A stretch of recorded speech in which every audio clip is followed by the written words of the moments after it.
الحمدللہ والصلاة والسلام علی رسول اللہ الکریم اما بعد فاعوذ باللہ من الشیطان الرجیم بسم اللہ الرحمن الرحیم۔ محترم ناظرین کرام، محترم بھائیوں اور بہنوں، السلام علیکم رحمۃ اللہ وبرکاتہ۔ اللہ پاک سے دعا ہے اللہ پاک آپ تمام بھائیوں کی اور تمام بہنوں کی پریشانیاں دور فرمائے اور اللہ پاک آپ کو کامل صحت والی زندگی عطا فرمائے۔ ناظرین، آن لائن طبی کورس کے سلسلے میں کچھ نسخہ جات ہمارے ابھی رہ گئے ہیں، تو ان نسخوں کو ہم انشاءاللہ وقفے سے بیان کریں گے۔ تو آج کا جو ہمارا ٹاپک ہے وہ ہے اکسیر ورم کا نسخہ۔ یہ کب استعمال ہوتا ہے، کہاں پر استعمال ہوتا ہے، کیسے اس کو بنایا جاتا ہے اور اس کے کیا کیا فوائد ہیں، کون سی بیماریوں کے اندر اس کو استعمال کروایا جاتا ہے، یہ تمام تر معلومات آج کی اس ویڈیو میں بیان کرنے کی کوشش کروں گا۔ تو اس سے پہلے اگر آپ میرے اس چینل پر نئے آئے ہیں یا ابھی تک میرے اس چینل کو آپ نے سبسکرائب نہیں کیا تو سبسکرائب کر دیجئے، بیل آئیکن گھنٹی کے نشان کو پریس کر دیجئے تاکہ میری ہر آنے والی لیٹسٹ ویڈیو کا نوٹیفیکیشن آپ تک پہنچ جائے اور آپ میری ویڈیو سے مستفید ہوتے رہیں۔ تو ناظرین، اکسیر ورم جو ہے یہ اعصابی غدی مزاج کا نسخہ ہے، یعنی تر گرم مزاج کا نسخہ ہے۔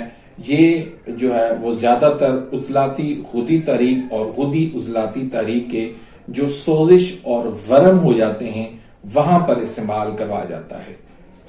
اگر دل کی تیزی ہو جائے، دل جو ہے وہ صفرا کی زیادتی کی وجہ سے وہ پھیل جائے تو وہاں پر اس کو استعمال کروایا جاتا ہے، اور اگر گردوں پر ورم آ جائے تو وہاں پر اس کو استعمال کروایا جاتا ہے۔ گلے میں جو ہے وہ ورم آ جائے تو وہاں پر اس کو استعمال کروایا جاتا ہے۔ یعنی جو بیرونی ورم ہے جو ظاہر ہو جائے باہر سے تو وہاں پر اس کو استعمال کروایا جاتا ہے۔ یہ عضلاتی غدی تحریک میں اور غدی عضلاتی تحریک خشک گرم اور گرم خشک مزاج دونوں طریقوں میں اس کو استعمال کروایا جاتا ہے۔ تو اس نسخے کے جو اجزاء ہیں وہ آپ سن لیں۔ اس میں ہلدی ہے، سونف ہے اور ملٹھی ہے۔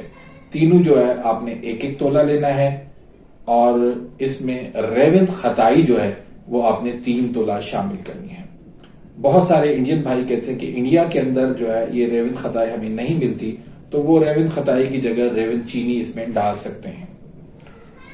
تو اس نسخے کا استعمال بنانے کا طریقہ یہ ہے کہ ان کو تمام چیزوں کو آپ نے الگ الگ پیس لینا ہے، اچھی طرح ان کا صفو بنا لینا ہے، پھر اس کے آپ نے مکس کر دینا ہے، اور پھر آپ نے اس کے 500 mg کے کیپسول بھر لیں یا پھر نخودی گولی بنا لیں۔ تو ایک گولی آپ نے صبح دینی ہے، ایک گولی آپ نے دوپہر کو دینی ہے، اور ایک گولی جو ہے آپ نے شام کو دینی ہے۔ یہ 3 ٹائم آپ استعمال کروائیں۔ اس کو آپ جو ہے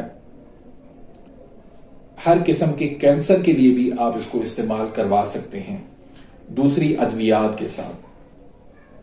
ہیپاٹائٹس، لیور سیروسس اور جگر کے کینسر کے لیے بھی آپ اس کو استعمال کروا سکتے ہیں۔ پیٹ میں پانی کے لیے بھی، پیٹ سے پانی کو نکالنے کے لیے بھی آپ اس کو استعمال کروا سکتے ہیں۔ بہت ہی اچھی چیز ہے، بہت ہی لاجواب چیز ہے۔ اس کو آپ بنا کے اپنے مطب میں رکھیں اور اس کو استعمال کروائیں، انشاءاللہ آپ کو بہت ہی اچھا یہ رزلٹ دے گی۔ لیکن استعمال کروانے سے پہلے درست تشخیص کا ہونا ضروری ہے۔ ایسے نہیں ہے کہ تحریک آپ اعصابی عضلاتی ہو اور اعصابی عضلاتی میں یہ آپ جو ہے وہ اعصابی غدی کا نسخہ دے رہے ہوں۔ بعض اوقات یہ ہوتا ہے کہ گردے فیل ہونے کی وجہ سے، گردے کمزور ہونے کی وجہ سے اعصابی عضلاتی تحریک کے اندر جو ہے وہ جسم کے اندر ورم آ جاتا ہے، جسم سوج جاتا ہے۔ تو ایسی صورت کے اندر آپ نے اس کو استعمال قطعاً نہیں کروانا۔ ایسی صورت کے اندر 3 نمبر کی جو ادویات ہے وہ بہترین کام کرتی ہیں، اس سے گردے بھی ٹھیک ہو جاتے ہیں، اور یہ مریض کا جو ہے سوزش اور ورم جو ہے، سوجن، یہ ساری اتر جاتی ہے۔